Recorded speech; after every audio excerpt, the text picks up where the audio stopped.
اہل کتاب کے ایک سوال کا ذکر ہے۔ یہودی نبی اکرم صلی اللہ علیہ وآلہ وسلم کی خدمت میں آئے اور کہنے لگے کہ ہم آپ پر ایمان ایک شرط پر لائیں گے۔ وہ شرط یہ ہے کہ آپ یہ تھوڑا تھوڑا جو قرآن نازل ہوتا ہے، کبھی ایک آیت، کبھی دو آیتیں، کبھی تین آیتیں، کبھی ایک سورت، کبھی دو سورتیں، تو یہ آہستہ آہستہ قرآن پاک کا جو نزول ہوتا ہے یہ ہماری سمجھ میں نہیں آتا۔ ہم تو آپ پر اس وقت ایمان لائیں گے جس طرح موسیٰ علیہ السلام پر توریت ایک ساتھ نازل ہو گئی، ایسے ہی آپ پر ایسی کتاب آسمانی ایک ساتھ نازل ہو اور آپ وہ ہمیں دے دیں، آسمان سے یہ اڑتی ہوئی نازل ہو تو ہم اسے دیکھ کر پھر آپ پر ایمان لائیں گے۔ انہوں نے اس طرح کا مطالبہ کیا، سوال کیا۔ آپ جانتے ہیں کہ جب کوئی شخص سمجھنے کے لیے سوال کرے تو عالم کی ذمہ داری ہے کہ وہ اس کو جواب دے، لیکن کوئی الجھنے کے لیے سوال کرے تو عالم کی سمجھداری اور فہم و دانش یہ ہے کہ وہ اس سے الجھے نہ بلکہ اعراض کر لے۔ جب ایک عام عالم کے لیے یہ حکم ہے تو وہ تو اللہ کے رسول ہے صلی اللہ علیہ وسلم، تو ان کا یہ سوال ایمان لانے کے لیے نہیں تھا بلکہ الجھانے کے لیے تھا، بحث و تکرار کے لیے تھا۔ تو ایسے لوگوں سے بحث کر کے اپنے وقت کو ضائع کرنا یہ عقل مندی کا تقاضا نہیں ہے۔ تو ہمیں عبرت حاصل کرنی چاہیے کہ ہم جہاں دیکھیں چوراہوں پر بیٹھ جاتے ہیں، دین پر تبصرہ کرتے ہیں، اور ایسے لوگ کہ جنہیں سمجھنا نہیں، الجھنا ہے، ہم بلا وجہ اپنا وقت ضائع کرتے ہیں، ہمیں اس کی اجازت نہیں ہے، بلکہ غیر عالم کو دین کے معاملات میں بحث کرنا حرام ہے۔ اعلی حضرت امام اہل سنت امام احمد رضا علیہ الرحمہ نے فتاوی رضویہ شریف 12ویں جلد میں ایک مسئلے کے جواب میں لکھا، کسی نے کہا ایک شخص کا نام زید ہے، یہ لوگوں سے الجھتا ہے اور یہ تو صحیح العقیدہ ہے، لیکن جو لوگ جن کے عقائد درست نہیں ان پر وہ دلائل قائم کرتا ہے اور بحث کرتا ہے، ان سے الجھتا ہے، بتائیے کیا اس کے لیے جائز ہے؟ وہ عالم نہیں ہے۔ اعلی حضرت امام اہل سنت نے فرمایا غیر عالم کو ایسے معاملات میں الجھنا اور بحث کرنا ہی حرام ہے، اور اس کی وجہ یہ بھی ہے، ایک تو وقت کا ضیاع ہے، دوسری وجہ یہ ہے کہ سامنے والے نے کوئی اعتراض کیا، یہ عالم نہیں ہے، جواب نہ دے سکا، تو اس شخص جس کا عقیدہ درست نہیں ہے اسے تقویت ہوگی، وہ کہے گا دیکھا یہ مسلمان جواب نہیں دے سکا، اس لیے ہندو سے، یہودی سے، عیسائی سے کسی سے نہ الجھیں۔ ہاں اگر کوئی سمجھنا چاہے تو سمجھانا اور چیز ہے، کسی عالم کا پتہ بتانا اور چیز ہے، لیکن بلا ضرورت کہ معلوم ہے کہ یہ سدھرنا نہیں چاہتا، صرف الجھنا چاہتا ہے، اس سے نہ الجھیں کہ اس الجھنے میں اگر صحیح بات کہی تب بھی حرام ہے کہ بحث کرنا غیر عالم کو ایسے موقع پر جائز ہی نہیں ہے۔ ہاں اگر بحث کرتے ہوئے کفریات نکل گئے، کچھ پتہ نہیں ہے، علم کی باتیں جانتے نہیں، الٹا سیدھا منہ سے نکل گیا اور خود اس کا ایمان برباد ہو گیا، پھر اس لیے ہمیں احتیاط کرنی چاہیے۔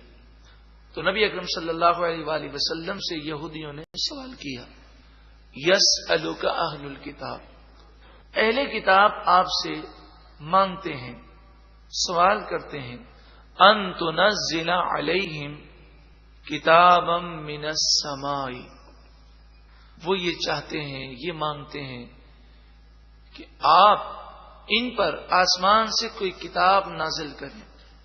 ان کا جواب قرآن پاک نے دیا کہ یہ سوال سمجھنے کے لیے نہیں کر رہے، ایمان لانا مقصود نہیں بلکہ بلا وجہ بحث کرنا ہے۔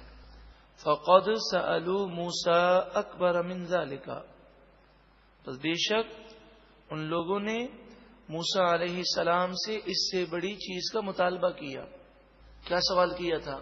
جب کوہ طور پر موسیٰ علیہ السلام 70 افراد کو لے کر چلے کہ وہ اللہ کی بارگاہ میں توبہ کریں، فقالوا، تو وہ بولے، ارنا اللہ جہرتن، ہم آپ پر ایمان اس وقت لائیں گے جب آپ ہمیں اللہ اعلانیہ ظاہر کر کے دکھائیں۔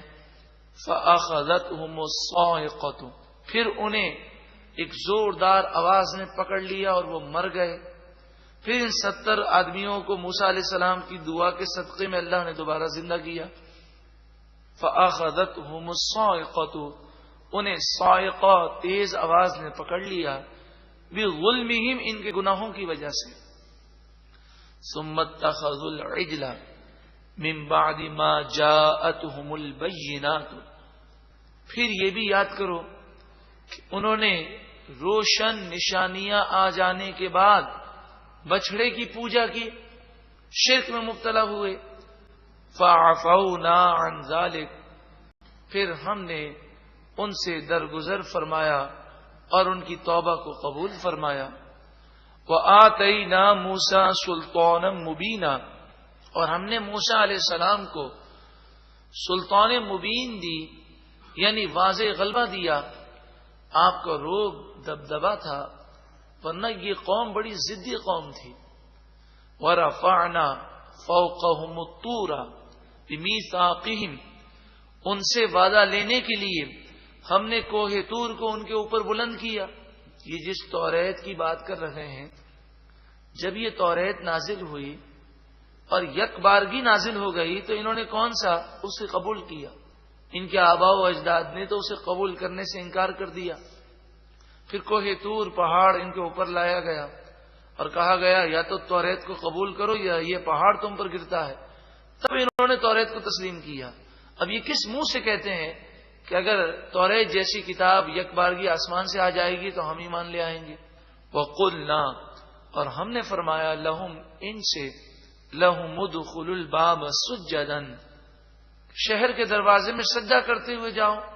جب انہوں نے پیاز لہسن اور ان چیزوں کا سوال کیا تو کہا شہر میں چلے جاؤ، اللہ کا شکر بجا لاتے ہوئے سجدہ کرتے ہوئے، اور حطہ کہتے ہوئے جانا، جس کے معنی اے اللہ تو معاف فرما دے۔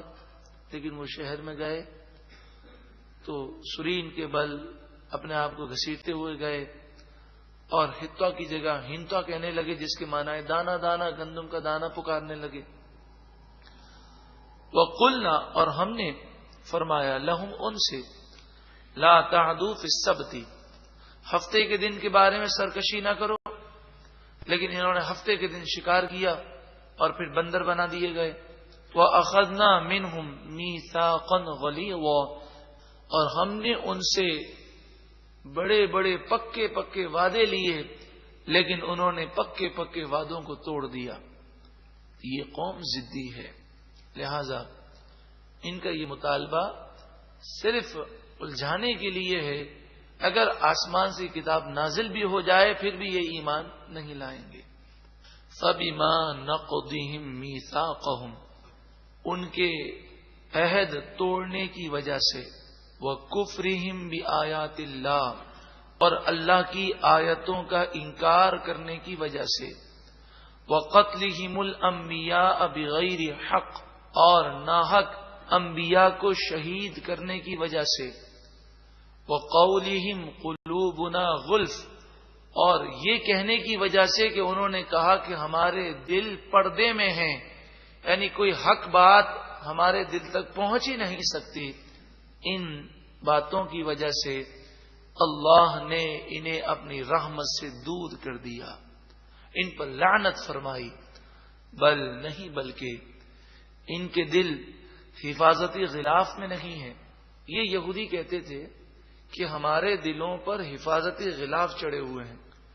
نعوذ باللہ من ذالک کہتے حضور کی خدمت میں آ کر کہ آپ ہمیں گمراہ کرنے کی جتنی بھی کوشش کریں ہمیں فرق نہیں پڑتا۔ توبہ استغفر اللہ، یعنی آپ کی نصیحتیں ہم پر اثر نہیں کریں گی۔ تو یہ تو ایک بری چیز ہے۔ تو اس کو انہوں نے دوسرے انداز میں پیش کیا تو قرآن مجید فرقان حمید نے فرمایا ان کے دل حفاظتی غلاف میں نہیں ہے، بلکہ طبع اللہ علیہا، اللہ نے ان کے دلوں پر لعنت فرمائی ہے، ایسی اللہ کی ناراضگی ہو گئی ہے، اللہ ایسا ان سے ناراض ہے کہ اب انہیں ہدایت نہیں ملے گی۔ بکفرہم، ان کے کفر کی وجہ سے یہ لعنت پڑی ہے۔ فلا یؤمنون الا قلیلا، پھر تھوڑے لوگ ہی ان میں سے ایمان لائیں گے۔ تو یہ قرآن کا معجزہ آج بھی ظاہر ہے کہ تمام مذاہب میں سب سے کم ایمان لانے والے یہودی ہیں، کہ وہ اسلام کی طرف بہت کم مائل ہوتے ہیں، اور پوری دنیا میں سب سے زیادہ مسلمانوں کے خلاف سازشیں کرنے والی قوم جو ہے وہ بھی یہودی ہے۔ وہ بھی کفرہم، اور ان کے کفر کے سبب، وہ قولہم، اور ان کے اس بات کے سبب، علی مریم بہتانا عظیما، کہ انہوں نے حضرت مریم پر بہتان عظیم لگایا، ہم نے ان پر لعنت فرمائی۔ جب حضرت عیسیٰ علیہ الصلوۃ والسلام کی پیدائش ہوئی تو حضرت مریم نے نکاح نہیں کیا تھا، اور عیسیٰ علیہ الصلوۃ والسلام کو اللہ تعالی نے بغیر باپ کے پیدا فرمایا۔ تو یہودیوں نے یہ مشہور کر دیا، حالانکہ عیسیٰ علیہ الصلوۃ والسلام نے جبکہ آپ ماں کی گود میں تھے، شیرخوار بچے تھے، اس وقت بھی آپ نے لوگوں سے کلام کیا اور انہیں یہ بتایا کہ میں اللہ کا بندہ ہوں، اللہ کا رسول ہوں۔ مگر یہودی اس وقت غالب تھے، انہوں نے یہ بات مشہور کر دی اور حضرت مریم پر نعوذ باللہ من ذالک زنا کی تہمت لگائی۔ علی مریم بہتان عظیما، حضرت مریم پر انہوں نے بہتان عظیم باندھا۔ لیکن آپ ذرا سوچیں، ذرا غور کریں، عیسائی حضرت مریم کی کتنی عزت و تعظیم کرتے ہیں کہ بعض عیسائی تو بڑھاتے بڑھاتے انہیں خدا سمجھ بیٹھتے ہیں، اور یہودی کس قدر الٹی راہ پر چلتے ہیں کہ وہ حضرت مریم کو نعوذ باللہ من ذالک ایسا کہتے ہیں۔ تو پھر یہودی اور عیسائیوں کی تو بڑی سخت دشمنی ہونی چاہیے، لیکن ہم تو یہ دیکھ رہے ہیں کہ یہودی اور عیسائی مل کر مسلمانوں پر ظلم کر رہے ہیں۔ بات یہ ہے کہ یہ ہیں تو دشمن ایک دوسرے کے، مگر مسلمان ان کے مشترکہ دشمن ہیں، تو مسلمانوں کو نقصان پہنچانے کے لیے یہ آپس میں مل گئے ہیں۔ الکفر ملت واحدہ، تمام کافر اسلام کے خلاف ایک ہی ہیں۔ جتنے کافر ہیں، چاہے وہ ہندو ہو، چاہے مشرک ہو، چاہے یہودی ہو، چاہے عیسائی ہو، جب اسلام کے خلاف بات آتی ہے تو ان کا کفر ان میں اتحاد پیدا کر دیتا ہے۔ کاش مسلمان بھی اسلام کی سربلندی کے لیے ایک اور نیک بن جائیں۔ وہ قولہم، اور لعنت فرمائی ان کی اس بات کی وجہ سے کہ انہوں نے کہا انا قتلنا المسیح عیسی ابن مریم رسول اللہ، بے شک ہم نے مسیح عیسیٰ ابن مریم جو اللہ کے رسول ہیں انہیں ہم نے قتل کیا۔ یہ انہوں نے کہا، اس کی وجہ سے اللہ نے ان پر لعنت فرمائی۔ یہودی دعویٰ کرتے ہیں کہ ہم نے سلیب پر چڑھا دیا، سولی پر حضرت عیسیٰ علیہ السلام کو چڑھا دیا، اور عیسائی اس بات کو تسلیم کرتے ہیں۔ صرف مسلمان ہیں جو یہ کہتے ہیں کہ یہ بات جھوٹی ہے، عیسیٰ علیہ الصلوۃ والسلام آسمان کی طرف بلند کر دیے گئے اور انہیں وہ قتل نہ کر سکے۔ لیکن آپ سوچیں کہ اس بات سے بھی معلوم ہوتا ہے کہ یہودیوں اور عیسائیوں کی آپس میں بہت بڑی جنگ ہونی چاہیے، کہ عیسائی یہ مانتے ہیں کہ یہودیوں نے عیسیٰ علیہ السلام کو شہید کیا، قتل کیا، لیکن اسلام کے خلاف سب اکٹھے ہو گئے۔ وما قتلوہ، اور انہوں نے عیسیٰ علیہ السلام کو قتل نہ کیا، شہید نہ کیا۔ وما صلبوہ، اور نہ ہی انہیں سلیب پہ چڑھایا، سولی پہ چڑھایا۔ ولکن شبہ لہم، ہاں ان کے لیے شبہ ڈال دیا گیا، انہیں شبے میں رکھ دیا گیا۔ وہ اس طرح کہ جو شخص عیسیٰ علیہ السلام کو گرفتار کرنے کے لیے گھر کے اندر گیا، اس نے گھر دیکھا تو گھر میں عیسیٰ علیہ السلام نہیں ہے، باہر آیا تو اس کی شکل عیسیٰ علیہ السلام سے تھوڑی دیر کے لیے مشابہ ہو گئی۔ انہوں نے اسے پکڑ کر سولی پہ چڑھا دیا، اور اس پر ہم یہ بات پھر ریپیٹ کرتے ہیں کہ ہم تو مانتے نہیں کہ حضرت عیسیٰ علیہ السلام سلیب پہ چڑھے، سولی پہ چڑھے اور آپ شہید ہو گئے، ہم اس بات کو نہیں مانتے۔ ہم کہتے ہیں وہ آسمان کی طرف بلند ہو گئے۔ عیسائی تو مانتے ہیں نا، تو پھر سلیب تو ان کے لیے نحوست کا نشان ہونا چاہیے، اس سے نفرت ہونی چاہیے۔ لیکن جب انسان کفر کرتا ہے تو عقل اس کی چلی جاتی ہے، تو یہ سلیب کو چومتے ہیں اور اسے برکت کا نشان سمجھتے ہیں۔ وَإِنَّ الَّذِينَ اخْتَلَفُوا فِيهِ، اور بے شک وہ لوگ جنہوں نے اس معاملے میں اختلاف کیا، لفی شک منہ، وہ اس سے شک میں مبتلا ہیں۔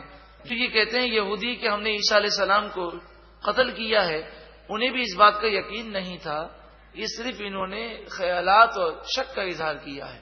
ما لہم بہ من علم، ان کے پاس کوئی علم یقینی نہیں ہے، الا اتباع الظن، صرف یہی کہ وہ گمان کی پیروی کرتے ہیں، یہ من گھڑت خیالات ہیں، من مانیاں ہیں۔ قرآن فرماتا ہے وما قتلوہ یقیناً، یقیناً انہوں نے عیسیٰ علیہ السلام کو قتل نہیں کیا، بل رفعہ اللہ الیہ، بلکہ اللہ نے اپنی طرف انہیں بلند کر دیا۔ ان واضح آیات کے بعد اگر کوئی یہ کہے کہ عیسیٰ علیہ السلام آسمان پر زندہ نہیں اٹھائے گئے تو وہ کافر ہو جائے گا، یہ قرآن کا انکار ہے۔ وَكَانَ اللَّهُ عَزِيزًا حَكِيمًا، اور اللہ غالب حکمت والا ہے۔ تو یہ مسلمانوں کا اسلامی عقیدہ ہے کہ عیسیٰ علیہ الصلوۃ والسلام کل نفس ذائقۃ الموت کے تحت ایک آن کے لیے بھی موت نہیں آئی، اور آپ زندہ آسمان کی طرف بلند کر دیے گئے، اور پھر قرب قیامت میں آپ دوبارہ تشریف لائیں گے اور حضور کے دین کی خدمت کریں گے۔ وَإِن مِّنْ أَهْلِ الْكِتَابِ إِلَّا لَيُؤْمِنَنَّ بِهِ قَبْلَ مَوْتِهِ، اور اہل کتاب میں سے جو بھی ہوگا حضرت عیسیٰ علیہ السلام کی موت سے پہلے، آپ کے وصال سے پہلے، وہ عیسیٰ علیہ السلام پر ضرور بضرور ایمان لائے گا۔ وہ کیسے؟ عیسیٰ علیہ السلام دنیا میں آئیں گے، اس وقت جتنے یہودی عیسائی ہوں گے سب عیسیٰ علیہ السلام پر ایمان لائیں گے، اور جو ایمان نہیں لائے گا آپ اسے قتل کر دیں گے۔ اور عیسیٰ علیہ الصلوۃ والسلام اعلان نبوت نہیں کریں گے، اپنی شریعت پیش نہیں کریں گے، بلکہ حضور کا امتی بن کر، حضور کے دین کا خادم بن کر آپ تشریف لائیں گے۔ تو اس وقت پوری دنیا میں ایک ہی مذہب ہوگا، اسلام۔ یہودیت، عیسائیت سب کو عیسیٰ علیہ الصلوۃ والسلام مٹا دیں گے، سلیبوں کو توڑ دیں گے، خنزیروں کو آپ قتل کر دیں گے۔ اور یوم القیامت، اور قیامت کے دن، یکون علیہم شہیدا، عیسیٰ علیہ السلام ان لوگوں کے خلاف گواہ ہوں گے، اور آپ گواہی دیں گے کہ میرے جانے کے بعد ان لوگوں نے ایسی ایسی حرکتیں کی۔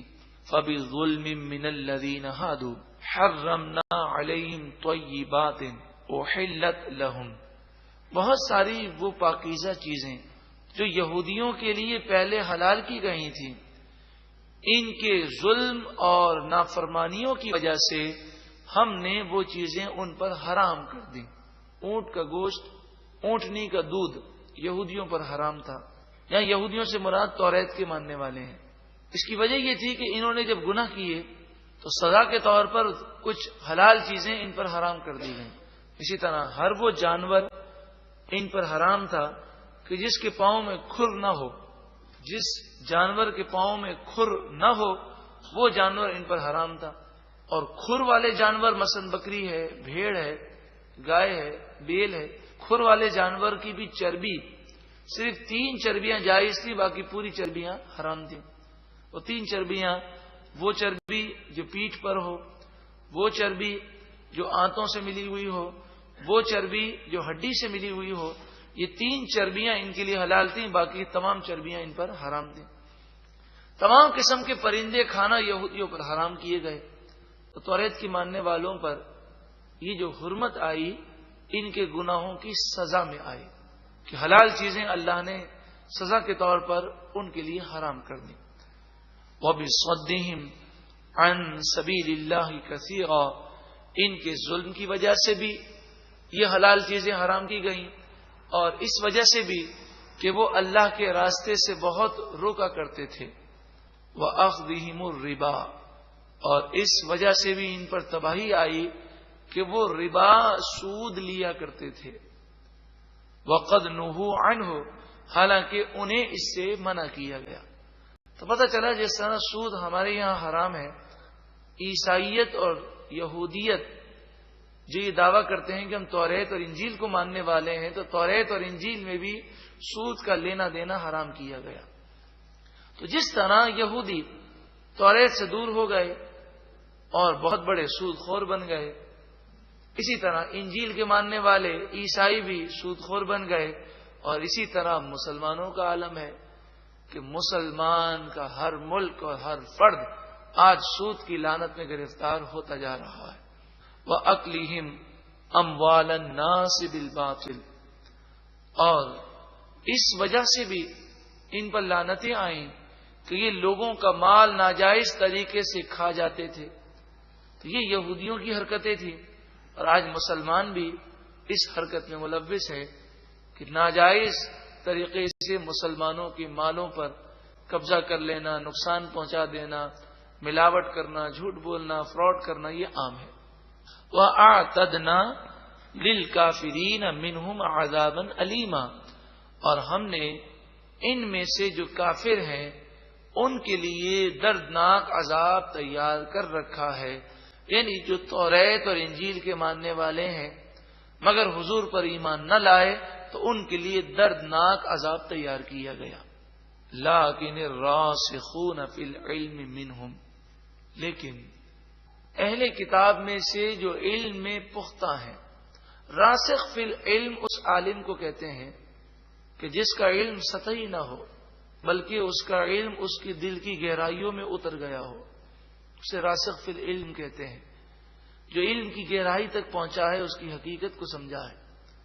اس کی مثال سمجھنے کے لیے اس مثال کو سمجھیں۔ اگر آپ دریا پہ کوئی لکڑی ڈال دیں تو دریا کے اوپر تیرتی ہے، لیکن مچھلی بھی دریا میں تیرتی ہے، لیکن مچھلی کے تیرنے میں اور لکڑی کے تیرنے میں بڑا فرق ہے۔ مچھلی تیرنے میں خود مختار بھی ہے، وہ گہرائی تک جاتی ہے، اور لکڑی تو اوپر اوپر تیرتی رہتی ہے۔ تو علم کے سمندر میں جو علماء گہرائی تک گئے ان کا ذکر کیا جا رہا ہے کہ یہودی اور عیسائیوں میں سے توریت اور انجیل کے ماننے والے وہ صحیح علماء جو راسخ فی العلم ہیں، والمؤمنون، اور ایمان لانے والے ہیں، یؤمنون، وہ ایمان لاتے ہیں، بما انزل الیک، اے محبوب جو آپ کی طرف نازل کیا گیا اس پر بھی یہ یہودی اور عیسائی علماء ایمان لاتے ہیں، وما انزل من قبلک، اور جو آپ سے پہلے نازل کیا گیا اس پر بھی ایمان رکھتے ہیں۔